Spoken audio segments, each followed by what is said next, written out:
Welcome back into the Sports Source. This segment brought to you by Games and Things. This is a pinball lover's dream, folks. Check this out.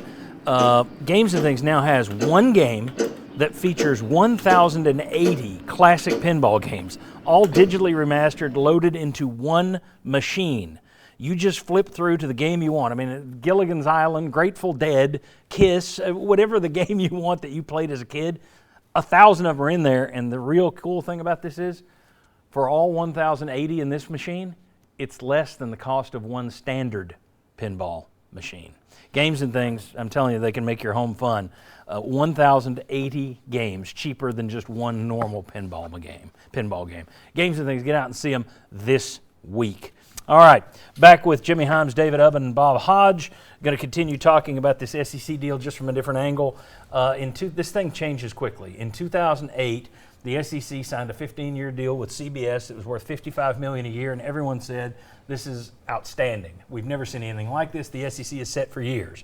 But because the SEC cuts longer deals, by the time you get to the end of that deal, $55 million is not that much. They just signed a pact with ESPN a couple of years ago for $300 million. That's what's going to kick in a couple of years.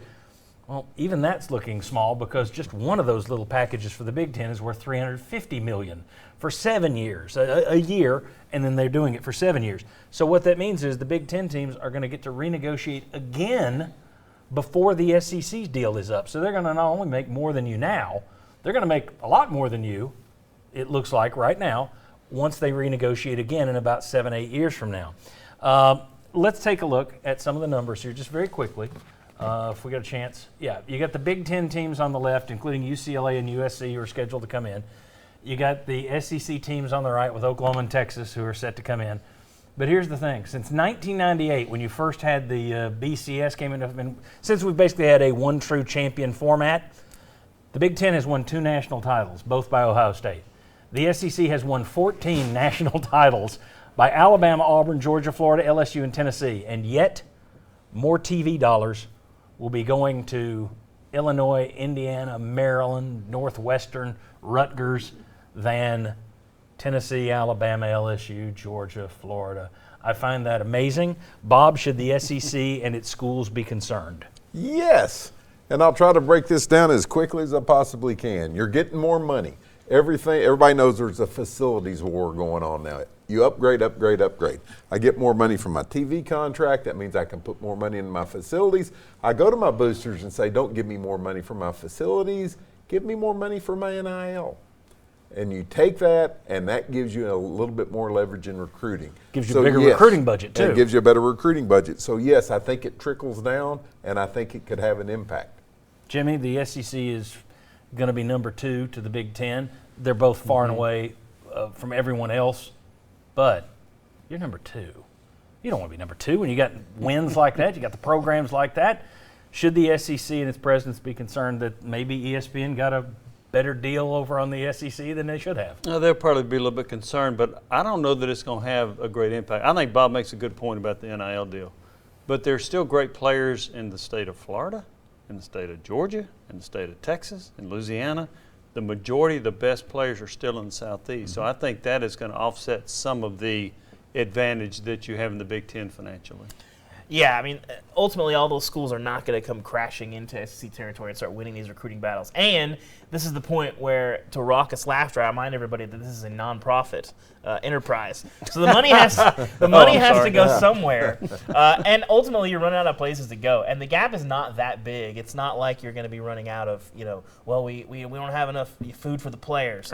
We don't, well, I guess we have to stop making that slide in the facility from being 20 feet. We're going to have to set up with a 15-foot slide. I hope people are okay with that.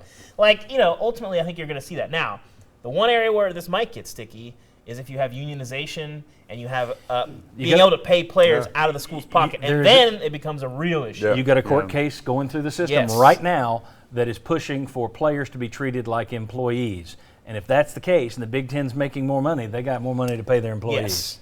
I think, go ahead. Another quick issue, they can also go by the best coaches.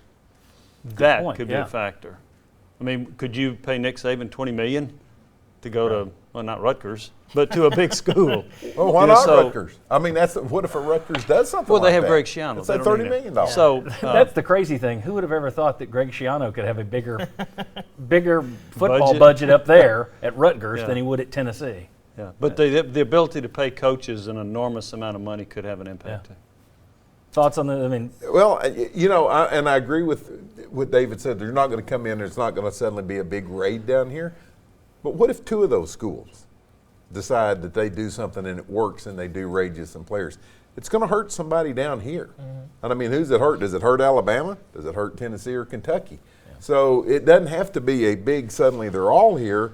Just a couple of them down here. I still think that we're not talking about a huge gap. It's not like they're making twice as much, and it depends, and that'll change well, when over they get time. to renegotiate again before you do, they may make a Yeah, lot but more. but then when the SEC is still racking up titles and they get to renegotiate, well, then they say, well, the Big Ten's making this, we're doing this, and then you catch up again. It's all sort of cyclical. I would suggest that the SEC next time around cut a shorter deal. Yes. Yeah. They Things cut change. This is a 10-year deal with ESPN. The Big Ten wisely went 7 years on all their deals. Yeah. The trick to this is always be up for renegotiation. That's the trick. Yeah. All right, very good, guys. When we come back, I'm going to have all the guys here weigh in on what are the strongest to weakest position groups for Tennessee as we enter the season. We'll go through all 8 and see how they rank them 1 through 8. The position groups next on the Sports Source. Come on back.